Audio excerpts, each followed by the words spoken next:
A bad end to a visit. Yeah. I slept like a log in prison for the next week. Didn't even come out myself. I was so knackered from it all, but it was a life experience. No, your story, a bad end to a visit. A bad end to a visit. So I was on a visit in, what was that? I think it was in Belmarsh or Highdown. And for anyone that's been in prison, when you go into a visit or you come off of a visit, they've got like a little wooden box and you stand on the box and you're searched. Now, I can't remember what it was over, but I had a really bad visit. And basically, I've got the ump, I've cut the visit short and I've come back up. Now, in my head, all I want to do is get back to my cell and be left alone to deal mentally with what's gone on. And I've come back up and this room that you stand in is like a phone box. It's tiny. And I've got these two officers and he said, I'm strip searching you. Fuck that, put me back to the cell. No, we're going to strip search you. I said, it's not happening. Now, at this point, I've been involved in a lot of MMA, so I know how to look after myself. And especially in a confined space where people haven't got a lot of room to move about, that's where your MMA comes in and your jiu-jitsu. Now, this geezer decided to grab me around my neck. So he's basically got front kicked and he's sort of slid out the door and they've set the alarm off. But because this room is so small and there was an officer, his name was Mr. Sharp. He'll hate me for saying this story, but his name was Mr. Sharp. He was, to be fair, he was a nice fella. He is an absolute unit of an officer. And they're running. I can hear them coming, but they can only come through the door one at a time. So as they're coming through, I'm laying them out. So after about 5 minutes, there's like a pile of screws outside the front door. And then I had the governor come, this woman governor. She went, calm the fuck down. Because they couldn't get in the room to physically grab me. So I ended up giving up and walking out. As soon as I walked through the door, they battered me. And I got stripped. I got put in a strip cell. And luckily, the governor took a pity on me. And she was like, look, there's going to be outside charges for the officers for the assaults. And I was like, all right, not a fucking problem. I thought, I've just got 5 years. I couldn't give a fuck anyway. And I'll never forget it. The officer that come to get me from the wing, because when the police turn up, they ring across and then they produce you down at reception.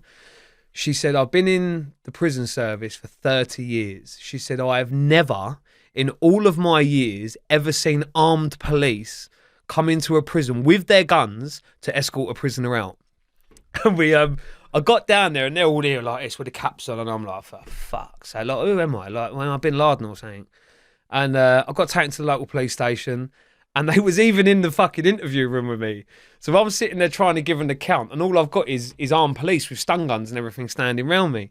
And they said, you're going to tell us what? I said, listen, first and foremost, I want to tell the truth. I said, I never touched no one.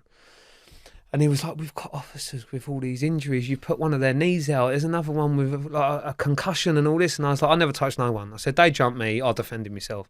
And somehow they dropped it. I think I had 4 counts of ABH and I managed to get the whole lot thrown out. Wow. And then I ended up getting released about a year or so later. But yeah, that was an experience. What got you interested in MMA? It was just something to focus on. I suffered from... Well, I thought I had ADHD as a kid, and it turned out to be something else, another brain condition that I've sort of managed over the years. But it makes me extremely hyperactive, and I find it, once I lose my temper, a lot of people, if they lose their temper, it's kind of a gradual process. With me, it's instant. I sort of go from 1 to 10 and there's no in between. And as a result of that, I normally take things to the extreme quicker than someone that's normal. But I've come to manage it over the years. And a lot of it, believe it or not, was with weightlifting originally. And then someone introduced me to MMA.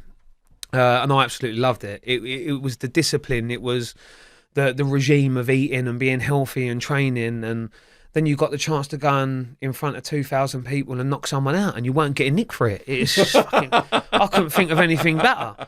So yeah, I really enjoyed it. And I'd done it up until about, it must have been about 2010, between 2010 2015. But yeah, I had a lot of fights and I really enjoyed it. I do really enjoy it. When the gates close, never look back. Yeah. And this is a thing that preferably for the older criminals, but there was always this saying that the day you leave prison and you walk out the gates, if you turn around and look at the gates, it was always destined that you would return. it was kind of like walking over 3 drains instead of 2, one of them turnouts. And yeah, on the last one, I left and I never looked back. And I normally did. You normally have a little look around outside, but I came out and I never looked back on that one occasion. And to be fair, to this day, I've never looked back since. But it's taken a long time to sort of cross over from one world to a legitimate one, and it's very, very difficult.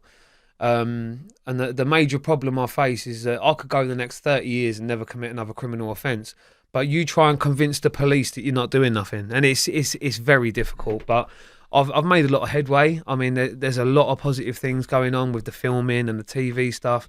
I've got a record label that's going to be being launched soon, so there's a lot of positive stuff going on. And on top of that is, I was always sick to death of people coming out and doing stuff for financial gain. And it was always like, I'm going to do this to get me noticed. And people have always known me over the years before I'd done any of this. I was always known in a lot of areas. And for me, the problem that we face in the UK now is that there's not enough education for kids. There's not enough role models for kids. And there's not enough punishment suitable for kids that are in place now to try and take them off of that path.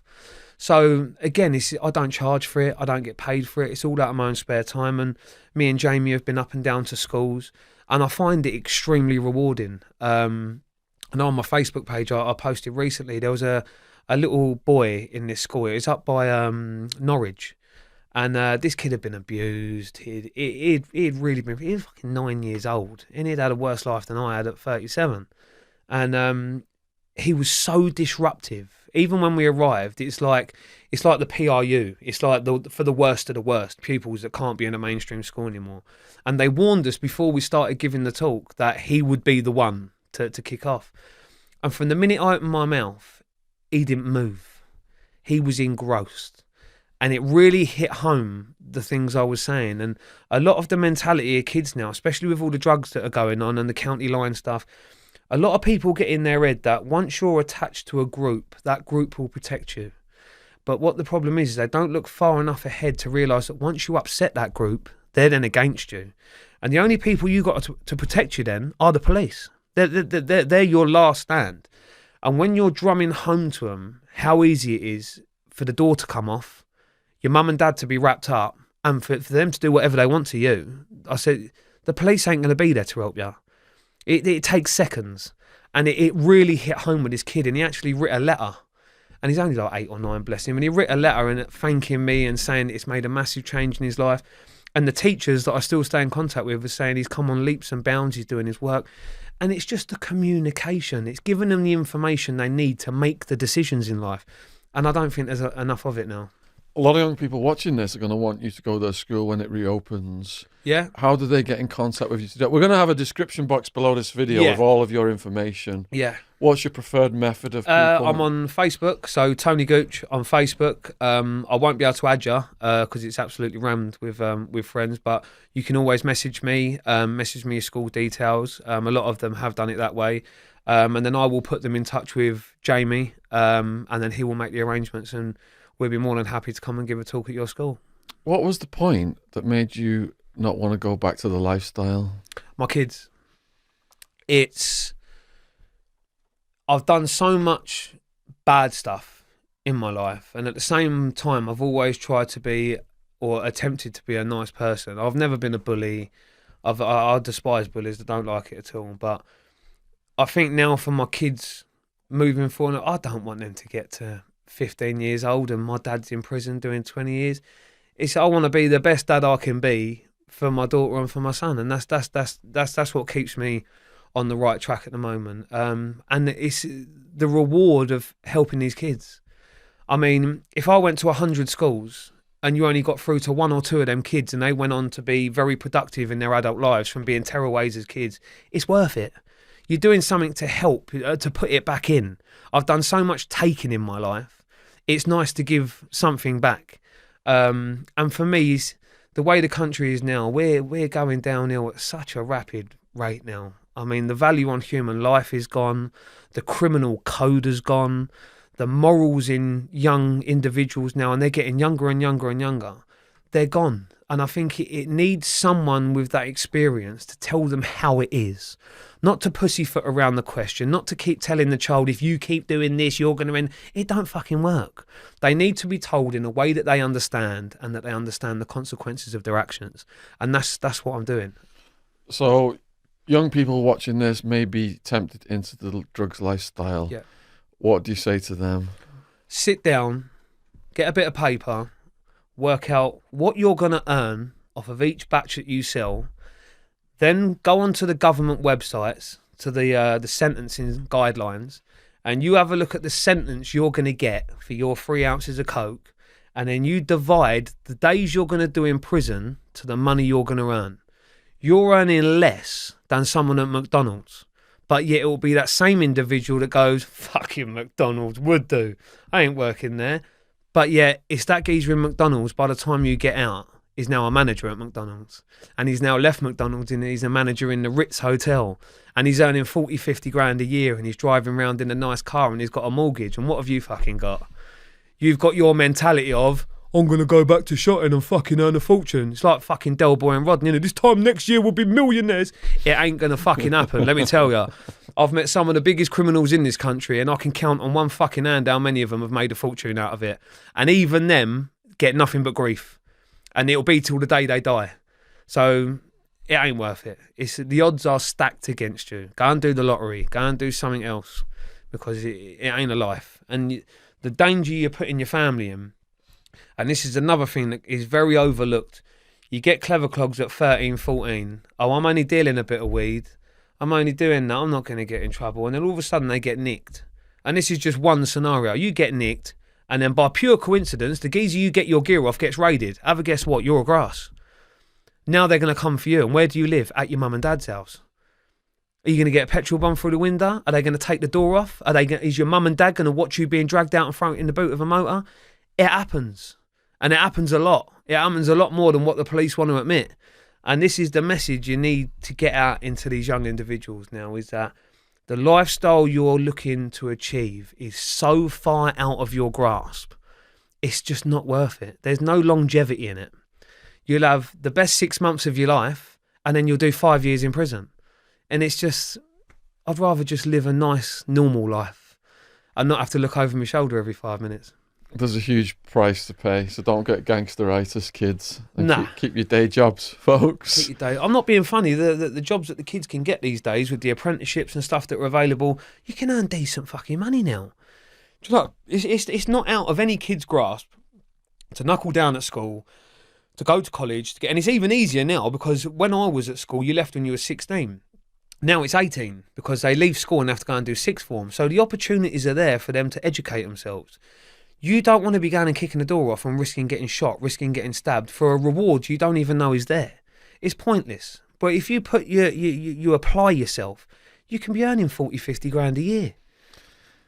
Tony, you've told your stories very well. Thank you for coming on. Is there anything you want to say in conclusion to the people watching this? No, it's just, obviously the message is that it doesn't work. I've tried it. I could have carried on. I could still be doing it to this day. But I've learned through my own mistakes now that there is no longevity in crime. You will end up going to prison. It's not a case of if, it's when.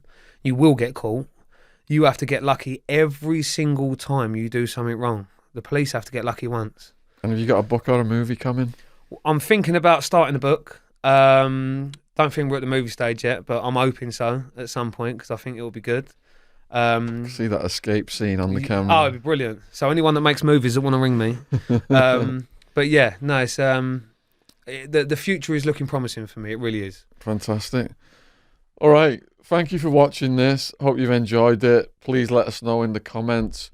Huge thank you to all people who've subbed. If you've not subbed yet, subscription logo is on the bottom corner of the video. Huge thank you to all people who've donated. PayPal, Patreon, all those links are down there. So we can record these videos in a proper studio with a sound engineer and a cameraman. And keep your guest suggestions coming. All right, brother, give me a hug, man. Thank you very much. Yeah, cheers. Excellent, Tony. Yeah, thank you. Lovely, lovely. Classic.